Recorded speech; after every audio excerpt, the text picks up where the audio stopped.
Hi dears, എല്ലാവർക്കും നമസ്കാരം. Welcome back to Isha spicy tasty world. ഇന്ന് നമ്മൾ തയ്യാറാക്കുന്ന ചട്നിയാണ് കേട്ടോ. പച്ചക്കായയുടെ തൊണ്ടും കൊണ്ട് ഒരു അടിപൊളി ചട്നിയാണ് തയ്യാറാക്കുന്നത്. സാധാരണ നമ്മൾ കറി വയ്ക്കുമ്പോൾ ഈ ഒരു പച്ചക്കായയുടെ തൊണ്ട് നമ്മൾ കളയാറല്ലേ.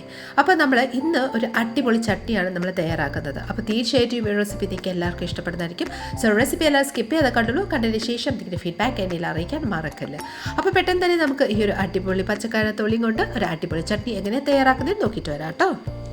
അപ്പോൾ അതിനായി ഞാനിവിടെ ഒരു 3 മീഡിയം സൈസുള്ള പച്ചക്കായ എടുത്തിട്ടുണ്ട്. സാധാരണ ആവിയിലും കറിക്കൊക്കെ നമ്മൾ ഉപയോഗിക്കാറില്ലേ, ആ ഒരു പച്ചക്കായാണ് നമ്മൾ എടുത്തിരിക്കുന്നത്. ഇനി നമുക്ക് ഇതിൻ്റെ തൊണ്ടൊന്ന് റിമൂവ് ചെയ്തെടുക്കാം കേട്ടോ. അപ്പോൾ പച്ചക്കായുടെ തൊണ്ടെല്ലാം റിമൂവ് ചെയ്തിട്ടുണ്ട്. ഞാൻ ഈ കായും കൊണ്ട് ഒരു അടിപൊളി കറിയും തയ്യാറാക്കുന്നുണ്ട്. അതിൻ്റെ റെസിപ്പി ഞാൻ മറ്റന്നാളിൽ ചേർക്കുന്നുണ്ട്.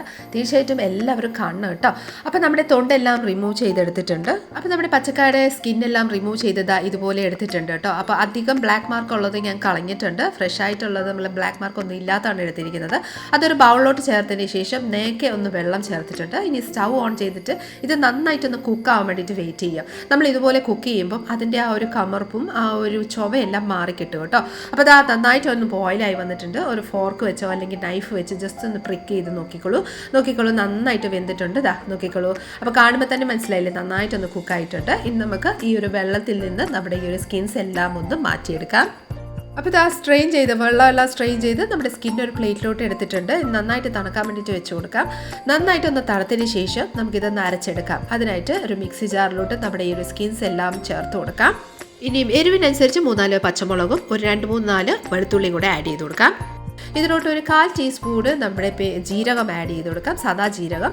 ശേഷം ആവശ്യമനുസരിച്ച് ഉപ്പും കൂടെ ചേർത്ത് കൊടുക്കാം. ഇനി ഇതിലോട്ട് ഒരു പിടി നമ്മുടെ മല്ലിയിലയും കൂടെ ചേർത്ത് കൊടുക്കാം. ഇനി ഒരു 1/4 ടീസ്പൂൺ മഞ്ഞൾപ്പൊടിയും കൂടെ ചേർത്ത് നന്നായിട്ട് ഇതുപോലെ ഒരു ഫൈൻ പേസ്റ്റ് ആക്കി നമുക്ക് അരച്ചെടുക്കാം. വെള്ളം ആവശ്യമുണ്ടെങ്കിൽ ചേർത്ത് അത് നന്നായിട്ട് പേസ്റ്റ് ആക്കി അരച്ചെടുത്തോളൂ കേട്ടോ. ഞാനിവിടെ ഒരു 2-3 ടേബിൾ സ്പൂൺ വെള്ളം ചേർത്ത് ഏകദേശം ഈ ഒരു ടെക്സ്ചറിൽ ഇതുപോലെ നന്നായിട്ട് ഫൈൻ പേസ്റ്റ് ആക്കി അരച്ചെടുത്തിട്ടുണ്ട്. ഇനി നമുക്ക് ഒരു ബൗളിലോട്ട് ഇതൊന്ന് ട്രാൻസ്ഫർ ചെയ്ത് കൊടുക്കാം. അപ്പോൾ നമ്മുടെ ചട്നിയുടെ ബൗളിലോട്ട് ട്രാൻസ്ഫർ ചെയ്ത് കൊടുത്തിട്ടുണ്ട്. ഇനി നമുക്ക് ചെറിയൊരു പുളിക്കായിട്ട് നമുക്ക് കുഞ്ഞു പീസ് നാരങ്ങയുടെ നീര്, അതായത് 1 ടീസ്പൂൺ നാരങ്ങ നീര് ഇതിലോട്ടൊന്ന് ചേർത്ത് കൊടുത്തതിന് ശേഷം നന്നായിട്ടൊന്ന് മിക്സ് ചെയ്ത് കൊടുക്കാം കേട്ടോ. അടിപൊളി ഒരു സ്വാദിഷ്ടമായ ഒരു ചട്നിയാണ്. തീർച്ചയായിട്ടും ഒന്ന് തയ്യാറാക്കി നോക്കിക്കോളൂ. നിങ്ങൾക്ക് എല്ലാവർക്കും ഇഷ്ടപ്പെടുന്നതായിരിക്കും. പറാഠയുടെ കൂടെ, ചോറിൻ്റെ, ദോശയുടെ ഒപ്പം, ചപ്പാത്തിയുടെ ഒപ്പം അടിപൊളിയായിട്ട് കഴിക്കാൻ പറ്റിയ ഒരു സൂപ്പർ ടേസ്റ്റി ആയിട്ടുള്ളൊരു ചട്നിയാണ് കേട്ടോ. അപ്പം നമ്മുടെ ഇന്നത്തെ ഒരു റെസിപ്പി നിങ്ങൾക്ക് എല്ലാവർക്കും ഇഷ്ടമായെന്ന് വിചാരിക്കുന്നു. ഇഷ്ടമായിട്ടുണ്ടെങ്കിൽ ഒന്ന് ലൈക്ക് ചെയ്തും ഫാമിലി മെമ്പേഴ്സിനും റിലേറ്റീവ്സിനും ഫ്രണ്ട്സിനും എല്ലാവർക്കും ഒന്ന് ഷെയർ ചെയ്ത് നമ്മളെ മാക്സിമം ഒന്ന് സപ്പോർട്ട് ചെയ്തേക്കണേ. കൂടാതെ ഇതുപോലെ നല്ല നല്ല റെസിപ്പിക്കായി Isha spicy tasty world channel ഒന്ന് ഫോളോ ചെയ്ത് സബ്സ്ക്രൈബ് കൂടെ ചെയ്ത് നമ്മളെ മാക്സിമം ഒന്ന് സപ്പോർട്ട് ചെയ്തേക്കാം. അടുത്ത നല്ലൊരു റെസിപ്പി കൊണ്ട് വരുന്നിടം വരെ stay tuned, be happy and keep smiling. Thank you for watching and bye bye.